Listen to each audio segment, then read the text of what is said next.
नमस्कार लिसनर्स, मैं आप सभी का स्वागत करती हूँ अपने चैनल डिवाइन हरि पर। पिछले वीडियो में हमने स्कंद 1 के अध्याय 10 का अध्ययन किया था, जिसके वीडियो का लिंक आपको डिस्क्रिप्शन पर मिल जाएगा।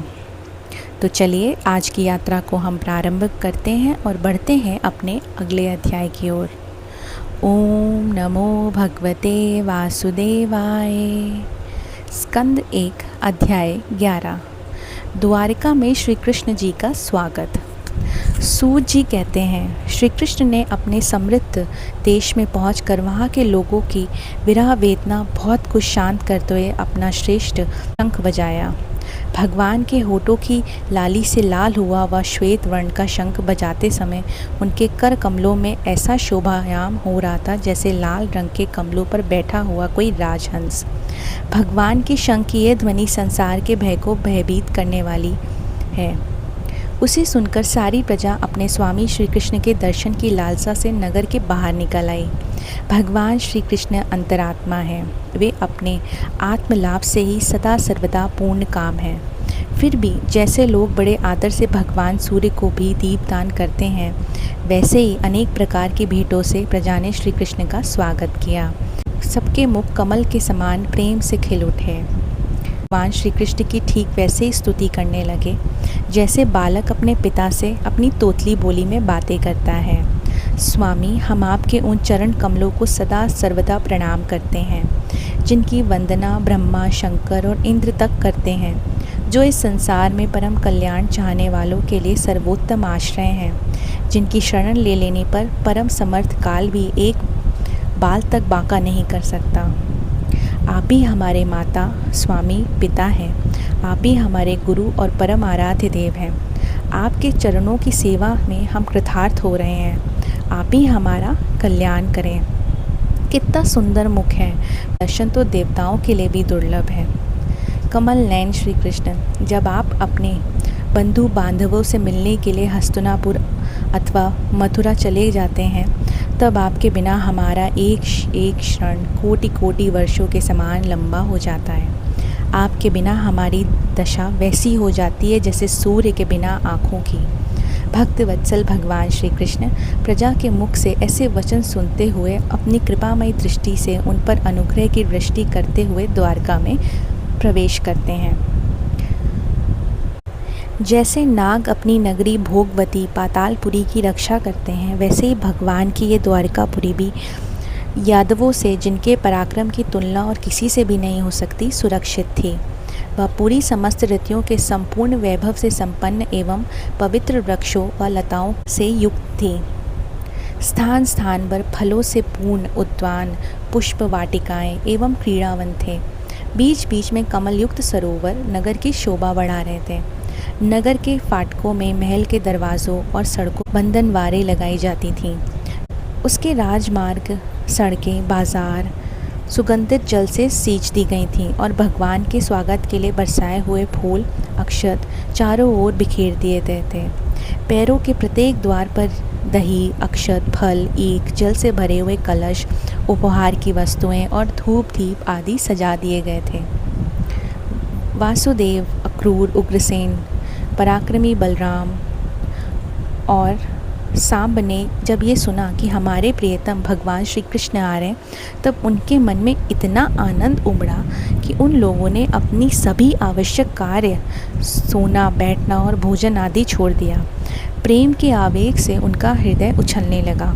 ये सब हर्षित होकर रथों पर सवार हुए और बड़ी आदर बुद्धि से भगवान की अगवानी करने लगे। साथ ही भगवान श्री कृष्ण के दर्शन के लिए उत्सुक सैकड़ों श्रेष्ठ लोग, जिनके मुख कपोलों पर चमकते हुए कुंडलों की कांति पढ़ने से बड़े सुंदर दिखते थे, पालकियों पर चढ़कर भगवान की आने के लिए उनकी राह देखने लगे। बहुत से नट नाचने वाले, गाने वाले, सूत, मागध अद्भुत चरित्रों का गायन करने लगे।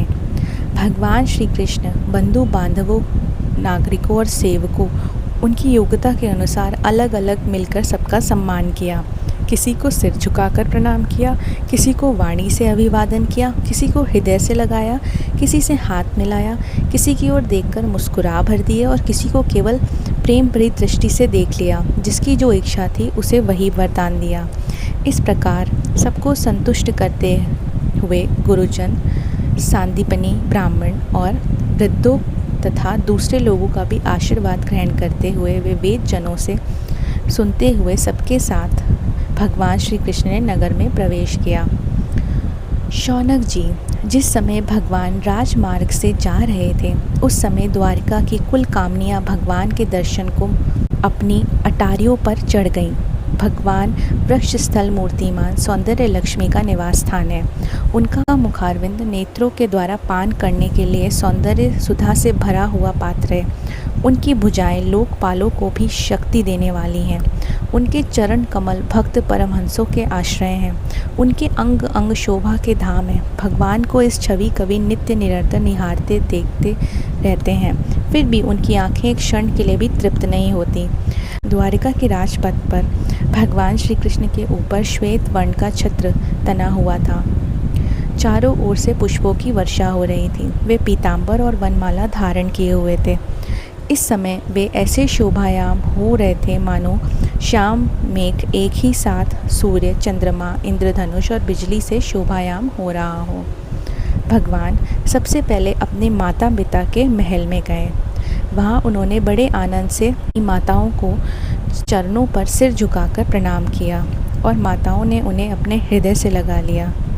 उसके बाद माताओं से आज्ञा लेकर वे अपने समस्त भोग सामग्रियों से संपन्न सर्वश्रेष्ठ भवन में गए। उसमें 16,000 पत्नियों के अलग अलग महल थे।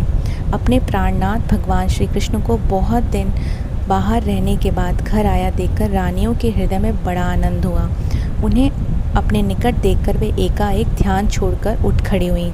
उन्होंने केवल आसन को नहीं बल्कि उन नियमों को भी त्याग दिया जिन्हें उन्होंने पति के प्रवासी होने पर ग्रहण किया था। उस समय उनके मुख और नेत्रों में लज्जा सी छा गई। भगवान के प्रति उनका भाव बड़ा ही गंभीर था। उन्होंने पहले मन ही मन, फिर नेत्रों के द्वारा और तत्पश्चात पुत्रों के बहाने शरीर से उनका आलिंगन किया। शौनक जी, उस समय उनके नेत्रों में जो प्रेम के आंसू झलक रहे थे उसे संकोचवश उन्होंने बहुत रोका। फिर भी विवशता के कारण वे झलक ही गए। यद्यपि भगवान श्री कृष्ण एकांत में सर्वदा हो उनके पास रहते थे, तथापि उनके चरण कमल उन्हें पद पद पर नए नए जान पड़ते थे। भला स्वभाव से ही चंचल लक्ष्मी, जिन्हें एक क्षण के लिए भी कभी नहीं छोड़ती, उनकी सानिध्य से किसी स्त्री को तृप्ति हो सकती है? साक्षात परमेश्वर ही अपनी लीला से इस मनुष्य लोक में अवतीर्ण हुए थे और उन्होंने साधारण मनुष्य की तरह क्रीड़ा की, जिनकी निर्मल और मधुर हंसी उनके हृदय के उन्मुक्त भावों को सूचित करने वाली थी, जिनकी चितवन की चोट से बेसुध होकर कामदेव ने भी अपने धनुष का परित्याग कर दिया था। वे श्री कृष्ण को संसार के लोग अपने ही समान कर्म करते देखकर आसक्त मनुष्य समझते थे। ये उनकी मूर्खता है। यही तो भगवान की भगवत्ता है कि वे प्रकृति में स्थित होकर भी उसके गुणों से कभी लिप्त नहीं होते। जैसे भगवान की शरणागत बुद्धि अपने में रहने वाले प्राकृत गुणों से लिप्त नहीं होती, वे मूढ़ स्त्रियां भी श्री कृष्ण को अपना एकांत सेवी, स्त्री परायण भक्ति समझ बैठी थीं, क्योंकि वे अपने स्वामी के ऐश्वर्य को नहीं जानती थीं। ठीक वैसे ही जैसे अहंकार की वृत्तियां ईश्वर को अपने धर्म से युक्त मानती हैं।